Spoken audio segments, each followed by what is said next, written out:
I'd also like to give a brief update on the King County sales tax that was just put in place.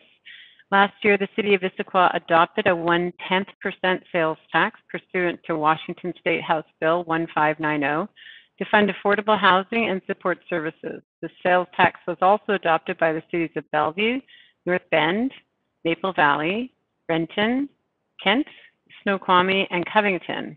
The King County Council also adopted the tax to cover the remainder of King County.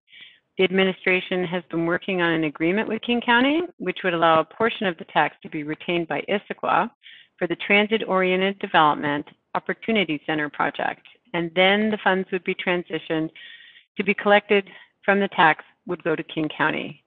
Given the ongoing work associated with the pandemic, King County's desire to quickly identify and purchase existing hotels with these funds for housing homeless individuals and families, and the county's discussion with many other cities involved, negotiations with the county on Issaquah's tax have proceeded rather slowly. I will keep the City Council apprised of any further developments. Also going to give an update on Issaquah's Community Vaccine Partnership. The Issaquah Vaccine Community Partnership met earlier today for our weekly coordination meeting. Our focus remains that when vaccines are more readily available, we will be ready. Our team is close to securing a location for a drive-up mass vaccination site in Issaquah. Meanwhile, tonight, the City Council is reviewing an interlocal agreement with Eastside Fire and Rescue and the City of Sammamish to formalize our partnership on vaccine distribution and reimbursement. That partnership, along with King County Council member Kathy Lambert and state legislators from Districts 5 and 41, also sent a letter to King County Executive Dow Constantine last week that described our plans for a mass vaccination site and requests for approval of not only operating the site, but also receiving future vaccine doses. Vaccine availability throughout King County and statewide is still severely limited.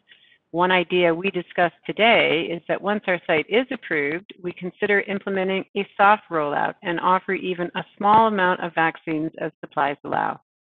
I have some great news to share. Our mobile vaccination efforts continue, and Eastside Fire and Rescue is now reaching many high-risk seniors with their second dose.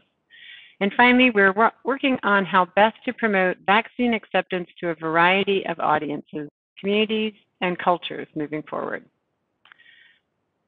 My second last bit of news on my update, and I'm sure most of you know this, REI has selected Issaquah for one of its satellite offices. So late last week, we learned that REI CoOp, a specialty outdoor retailer, recently announced it selected Issaquah as the location for its first satellite office.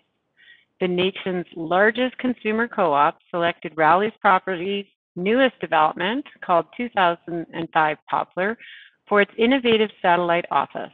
Occupancy is planned for late summer or early fall, and post-pandemic, the building will accommodate up to 400 people at one time.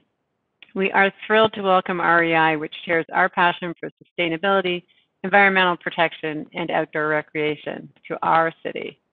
And the last item on tonight's Mayor's Report is a recognition for Councilmember Goodman and her 10 years of service to our community.